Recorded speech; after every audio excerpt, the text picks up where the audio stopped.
Hija, ya estoy muy vieja para seguir callada. Ya me dijeron que ciertos dolores se cargan hasta el final, pero estoy cansada. Cansada de fingir que olvidé. Cansada de guardar una historia que todavía quema aquí adentro, justo en medio del pecho. Me llamo Guadalupe, pero puedes decirme Doña Guadalupe, como todos aquí lo hacían. Nací en un pueblito pequeño, de esos que tienen más iglesias que escuelas, y donde el pecado se esconde mejor que la verdad. Tenía solo 17 años cuando todo sucedió. Era una muchacha llena de sueños. Estudiaba de noche y ayudaba a mi madre por la mañana, lavando ropa para los vecinos y cuidando a mi hermano menor. Mi padre era un hombre seco, de pocas palabras, de esos que solo sabían rezar y trabajar. Y cuando no estaba haciendo uno, estaba fingiendo que hacía el otro. Su fe era hecha de miedo y control, y nosotros solo le decíamos «Padre», para no decirle patrón. En la iglesia era visto como un ejemplo. Se sentaba en la primera fila, daba el diezmo al día, ayudaba a cargar los bancos cuando era necesario. Pero dentro de casa era otro. Demasiado silencioso, demasiado autoritario. ¿Amor? Solo vi que le dieras la Biblia. Y aquella mujer que hasta hoy me da asco solo de recordarla. Ella se llamaba Miriam, coordinadora del grupo de alabanza. Siempre de falda larga, cabello recogido, sonrisa dulce. De esas sonrisas que parecen santas, pero esconden el veneno justo ahí, detrás de los dientes. Apareció en nuestra casa como quien no quiere la cosa. Vino a ayudar a montar un coro infantil con los niños del barrio. Mi madre, pobrecita, la cogió como si fuera una hermana. Le ponía café, hacía pastel, escuchaba sus historias de misionera. A mí nunca me gustó. Nunca. Desde el primer día. Y no era solo celos de hija. Era instinto mismo. Algo en esa mujer me helaba la espina dorsal. Y con el tiempo, todo fue quedando claro. Ella venía más y más. Mi padre sonreía cuando ella llegaba, cosa que nunca había visto que él hiciera. Y la casa fue cambiando. Primero, mi madre dejó de ser llamada para ayudar en las cosas de la iglesia. Después, comenzaron las discusiones. Murmuradas, pero constantes. Y en un día de lluvia, mi madre salió de casa con una bolsa de tela en la mano, llorando, sin decir para dónde iba. Fue ahí que mi vida acabó. Pero fue ahí también que juré que un día iba a hacer justicia, a mi manera, con mis manos. Después de que mi madre se fue, la casa quedó muda. Un silencio que pesaba más que cualquier grito. Mi hermano pequeño lloraba escondido en el rincón, y yo volteaba la cara a la pared, intentando ser fuerte, intentando entender cómo en tan poco tiempo todo podía haberse vuelto ceniza. Y lo más cruel era ver a Miriam andando por nuestra cocina como si siempre hubiera sido de ella. Se ponía el delantal de mi madre, revolvía las ollas de ella. Entraba a nuestro cuarto como si hubiera nacido ahí. En una semana, ya estaba durmiendo en la cama de mi madre. ¿Y mi padre? Actuaba como si nada estuviera mal. Ponía la mano en el hombro de ella durante las oraciones antes de la cena. Reía bajo de las bromas de ella. Y a veces hasta se olvidaba de preguntar si habíamos comido. Mi hermano enfermó. Fiebre alta, pecho silbando. Yo le pedí que lo llevara al hospital. Él dijo que era frescura de niño mimado. Fue Miriam quien trajo un té, pero yo no dejé que ella lo tocara. Yo cuido a mi hermano, dije mirándola bien dentro de los ojos. Ella sonrió. Aquella sonrisa falsa que me daba ganas de arrancar con las uñas. Un día después, mi hermano fue llevado a la casa de mi tía, hermana de mi madre. La excusa era que allá iba a tener más espacio. Mentira. Ella quería quitarlo del camino. Y lo consiguió. Solo quedaba yo. Y ella lo sabía. Poco a poco, comenzó a provocarme. Revolvió mis cosas. Tiró a la basura mi cuaderno de la escuela diciendo que estaba viejo. Usó mi collar, el único que mi madre me había dado. Un día, llegué de la escuela y ella estaba sentada en mi cama, peinándose el cabello con mi cepillo, como si quisiera mostrarme que ella había vencido. Mi padre veía todo, pero fingía, o aceptaba, o le gustaba. ¿Quién sabe? Fue ahí que comencé a dormir mal. Tenía pesadillas. Soñaba con mi madre llamándome desde un lugar oscuro. y yo no conseguía responder. Despertaba sudando, con el corazón disparado, pero el peor sueño de todos fue el que me despertó de verdad. Soñé que Miriam estaba riendo y que mi padre estaba besando a ella en el altar de la iglesia. Fue en aquel día que me di cuenta. Si yo no salía de allí, iba a enloquecer o a matar. Era madrugada cuando tomé coraje. Agarré mi mochila vieja, metí 2 mudas de ropa, el rosario de mi madre y un poco de pan seco que había escondido en el cajón. Miré mi cuarto por última vez. Las paredes ya ni parecían mías. El olor era de ella. La energía era de ella. Miriam había conseguido. Tomó todo, pero no iba a tomar mi sanidad. Salí por la ventana de atrás, con el corazón latiendo tan fuerte que parecía que el mundo iba a toir. Llovía levemente. Aquella lluvia fría que moja más que lava. Yo anduve sin mirar para atrás, con el zapato hundiéndose pero en el lodo, con miedo de que alguien me viera, me parara. Pero nadie paró. Nadie nunca para cuando una muchacha huye. Fui directo a la casa de mi tía, donde mi hermano estaba. Toqué la puerta con la fuerza de quien no quiere volver. Ella abrió con los ojos muy abiertos. Y yo solo dije, déjame quedar. Solo unos días. Por favor. Ella me abrazó sin preguntar. Y ahí, en medio de la madrugada, yo lloré todo. Lloré como nunca había llorado en la vida. Por mi madre, por mi hermano, por mí misma. Por la rabia de no haber hecho nada antes. Por la vergüenza de haber dejado que ella venciera. Pero dentro de aquel llanto todo, una semillita creció. La semilla de la venganza. Porque, mi hija, una puede perdonar. ¿Pero olvidar? No. Hay cosa que planta raíces en el alma. Y Miriam plantó un cactus en mi corazón. Espinoso, venenoso, y listo para florecer en la hora correcta. En aquella noche, yo juré. Un día iba a volver. No como muchacha, sino como mujer. Y cuando yo volviera, ella iba a saber el gusto amargo de todo lo que me hizo tragar. Pasé 2 años viviendo con mi tía. 2 años de silencio, de trabajo, de sobrevivencia. La escuela la dejé. No tenía cabeza. Comencé a ayudar a mi tía en su venta, que era pequeña pero rendía lo suficiente para mantenernos en pie. Mi hermano mejoró. Gracias a Dios. Volvió a sonreír, a jugar, pero tenía una tristeza en la mirada que no se iba nunca, como si él también supiera que el mundo no era más seguro para nosotros. Yo iba a la iglesia de vez en cuando, pero nunca a la misma hora que mi padre, y mucho menos cuando Miriam estaba allá. Yo la veía de lejos, siempre sonriendo, siempre rodeada de gente. Parecía que todo el mundo amaba a aquella mujer. Había gente que la llamaba la santa de la ciudad. Aquello me daba asco, porque yo sabía lo que ella era de verdad. Sabía lo que ella hizo, lo que ella tomó. Fue en esos años que aprendí a observar, a escuchar sin ser notada, a entender los silencios. Y más importante, aprendí a guardar. Todo lo que veía, todo lo que oía, yo guardaba, hecho cuchillo en el bolsillo, porque un día iba a usar. Yo supe, por ejemplo, que Miriam comenzó a tener reuniones particulares con mujeres de la iglesia, que algunas salían llorando de la casa de ella, que mi padre donaba más de lo que debía, aún sin trabajar bien, que ella andaba con llave de la casa del pastor y con poder para mandar y desmandar en la parroquia. Y fue ahí que la cosa comenzó a oler mal.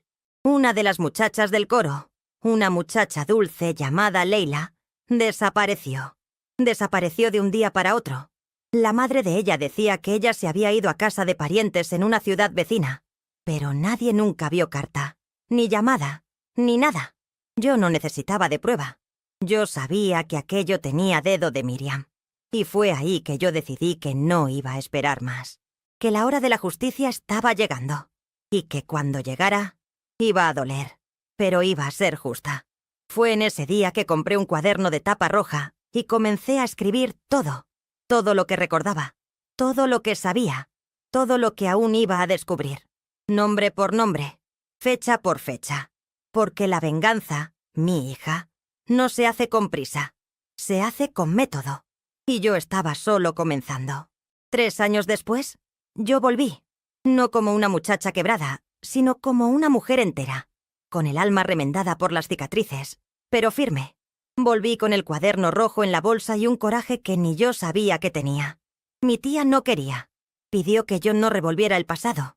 Dijo que ciertas heridas, si se tocan, se vuelven gangrena. Pero yo sabía que si yo no hacía aquello, iba a pudrirme por dentro. La ciudad estaba igual y diferente al mismo tiempo. Las calles de barro, los mismos vecinos curiosos, la campana de la iglesia tocando en el mismo horario. Pero la forma en que me miraban era diferente.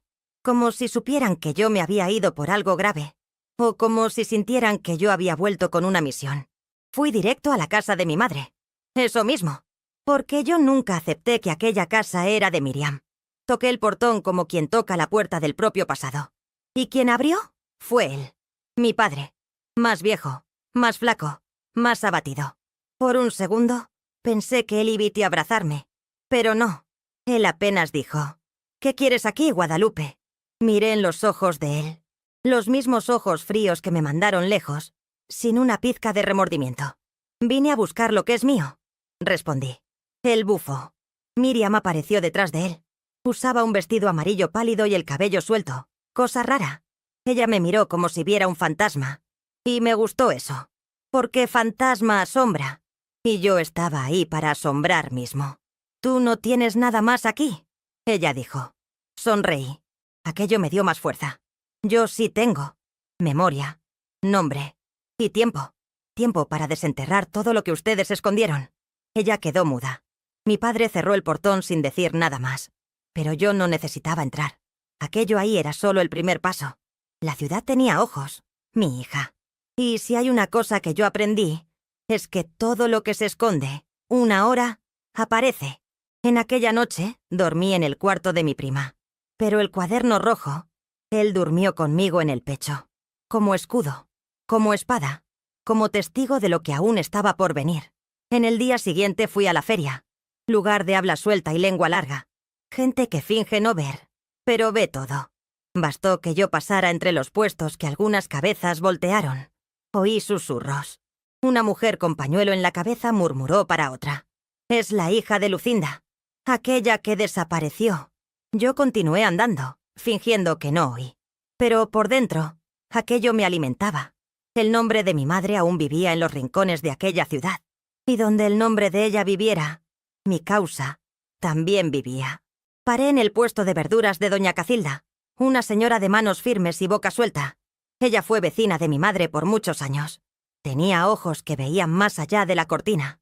Y cuando me vio, no dudó. «Guadalupe, muchacha, ¿eres tú? Pensé que nunca más volvías». Volví, doña Cacilda, para ver unas verdades. Ella me miró hondo, como quien entiende. «Tú sabes lo que ellos hicieron, ¿verdad?», preguntó bajito. «Sé, pero no todo». Ella jaló un banco detrás del puesto. «Siéntate aquí. Hay cosa que necesitas oír». Me senté. Y por casi una hora ella me contó detalles de lo que vio. El día en que mi madre salió llorando, con el rostro rojo. El día siguiente, cuando Miriam pasó con mi padre por la calle, de manos dadas, sin el menor pudor. Los gritos que ella oyó en la noche, viniendo de la casa de ellos. Gritos ahogados, seguidos de silencio denso. Y lo peor, ella habló de una muchacha, joven, que iba frecuentemente a la casa de Miriam, que no era de la ciudad, y que un día, simplemente, desapareció. Intenté hablar con el pastor en la época, pero él dijo que era cosa de mi cabeza. Ella susurró, mirando para los lados. Anoté todo en el cuaderno. Nombre de la muchacha, fechas, hasta el modelo de la bicicleta con que ella llegaba. En aquel día, salí de la feria con más que frutas y anotaciones. Salí con una certeza. Miriam no era solo una ladrona de hogares. Ella era un pozo hondo, oscuro.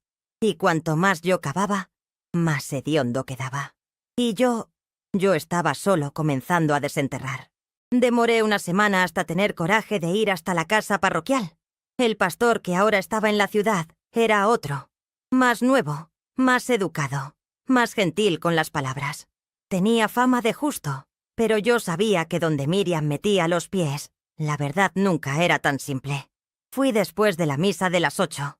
Esperé que él saliera por la lateral de la iglesia y me presenté. Él me miró con curiosidad, como si intentara encajar mi rostro en algún recuerdo antiguo. «Padre, soy Guadalupe, hija de Lucinda». dije firme. Los ojos de él se encendieron. Y no era susto. Era reconocimiento. Ah, claro. Su madre fue una mujer muy querida por aquí. Fue. Hasta ser expulsada de la propia casa. Respondí, seca. Él tragó en seco. Me invitó a entrar. Me senté en una silla dura, con la bolsa en el regazo y el cuaderno rojo entre las manos. Él sirvió café. No acepté. Necesito saber lo que la iglesia sabe sobre Miriam. Fui directo al punto.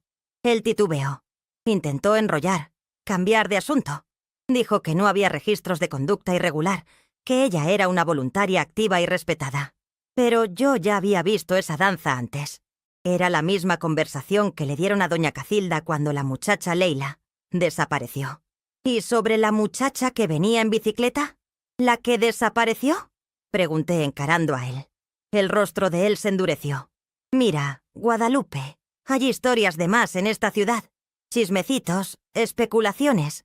No puedo dar oídos a todo lo que se dice sin pruebas. Abrí el cuaderno.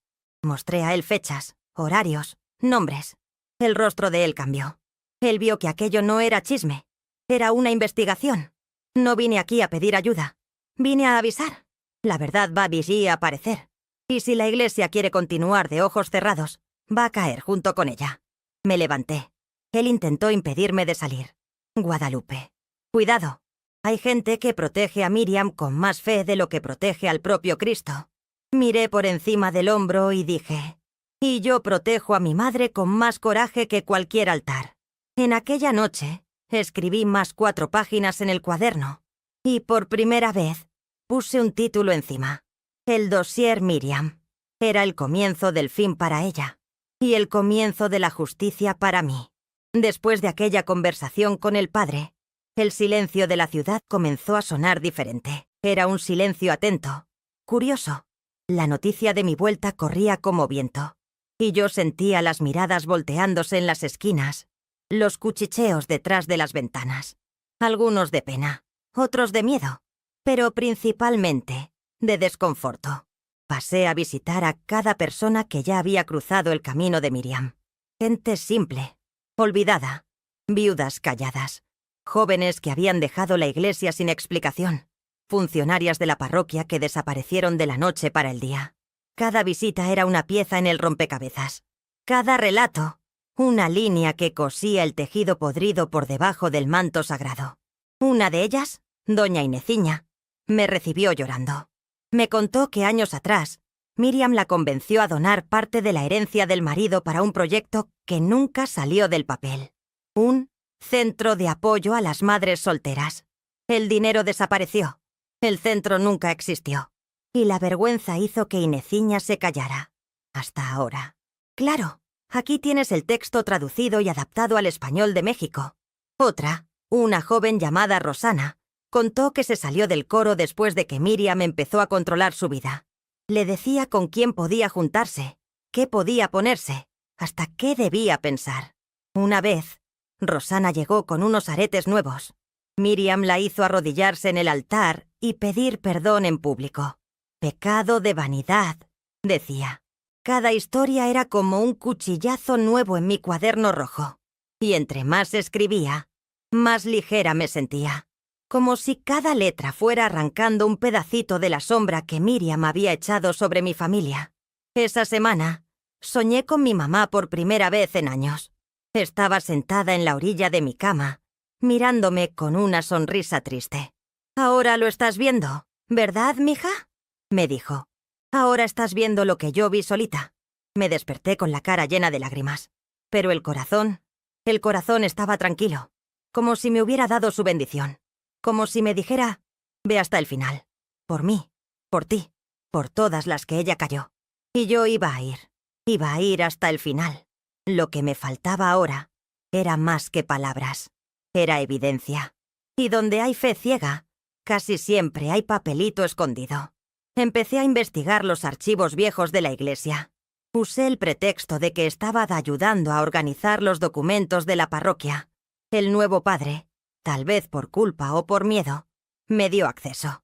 No se imaginaba que ahí, entre registros de bautismo y actas de reunión, iba a encontrar el hilo de la madeja. En una caja vieja, mohosa, detrás del armario principal de la secretaría, encontré una carpeta etiquetada con el nombre de un proyecto que ya nadie recordaba. Renacimiento. Dentro, algunos folletos, listas de donaciones y cartas. Muchas cartas. Algunas firmadas por Miriam, otras por mi papá. Y otras por mujeres del pueblo que yo sabía que se habían desaparecido de la iglesia o se habían alejado misteriosamente. Cada hoja era un golpe en el pecho. Ahí estaba el rastro del dinero que Miriam pedía en nombre de Dios. Y también los nombres de las muchachas que ella decía encaminar a retiros y misiones. Todas jóvenes, todas bajo su guía, todas desaparecidas. Anoté todo. Tomé fotos con el celular viejo que mi primo me prestó. Y escondí las copias en 3 lugares diferentes. Porque yo sabía. Lo que tenía en las manos podía hacer temblar a todo el pueblo. Pero también podía ponerme en peligro. En el último cajón de la caja, un sobre pequeño, sellado con cera roja. Me llamó la atención. Sin nombre, sin fecha. Lo abrí con cuidado. Dentro, una carta escrita a mano. Era de mi mamá. Sí, de mi mamá. Si un día alguien encuentra esto, sepa que yo lo intenté. Intenté proteger a mis hijos. Intenté luchar. Intenté avisar. Pero perdí. No contra la fe. Contra el uso podrido que hicieron de ella. Miriam es la cara de la mentira. Y mi marido, el brazo que sostuvo todo. Perdónenme. La carta se me cayó de las manos. Lloré como niña chiquita. Pero en ese momento, más que nunca, sentí que no estaba sola. Mi mamá había dejado una señal. Un último soplo de coraje. Guardé todo con el cuidado de quien guarda el alma. Y ese mismo día, decidí. El pueblo iba a escuchar mi voz. Con nombre, con fecha, con pruebas. Se iba a acabar el tiempo del silencio. El domingo siguiente, fui a la misa de las 7. La iglesia estaba llena. Gente con ropa de domingo, rebozo en la cabeza, niños dormidos en los brazos. Y allá adelante, como siempre, sentada en la primera fila, estaba ella. Miriam, con la misma sonrisa dulce, el mismo aire de santa. Pero yo sabía. Y ese día, todo el mundo iba a saber también. Esperé el momento justo. Después de la homilía, cuando el padre llamó a los fieles a un momento de oración silenciosa, me levanté. Caminé hasta el altar, con el cuaderno rojo en las manos. Toda la iglesia me miró, confundida. El padre intentó interrumpirme, pero yo solo levanté la mano. Escúchenme un momentito. No vengo aquí a pelear, ni a manchar la fe de nadie. Vengo a decir la verdad, la mía, la de mi mamá, la de tantas otras que fueron calladas por esta mujer sentada ahí, fingiendo rezar. Miriam intentó levantarse, pero las miradas ya estaban sobre ella. Yo abrí el cuaderno. Leí pedazos de la carta de mi mamá. Mostré las copias de los documentos. Leí nombres, fechas, pruebas. La voz me temblaba, pero no paraba. Nunca más iba a parar. El silencio se fue convirtiendo en cuchicheo, después en gritos. Hubo quien lloró, hubo quien se levantó y se fue. Hubo quien defendió a Miriam con uñas y dientes, pero también hubo quien, por primera vez, me miró con respeto. La policía llegó al final de la mañana. Se llevaron a Miriam. No gritó, no lloró, solo bajó la cabeza, como quien sabe que el final llegó. Mi papá no apareció. Nunca más apareció. A la semana siguiente planté un rosal en el patio de la casa de mi mamá. Donde antes había vacío, ahora había raíz. Donde había silencio, ahora había flor. Hoy, ya viejita, sentada en esta mecedora. Les cuento esta historia porque no es solo mía. Es de toda mujer que fue sacada de su casa, de su propia historia, de su propia verdad.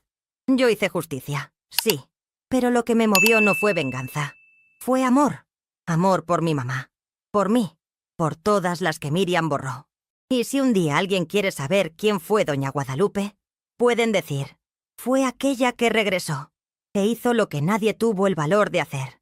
Porque hay veces que ya no podemos esperar el milagro. Nosotras tenemos que ser el milagro.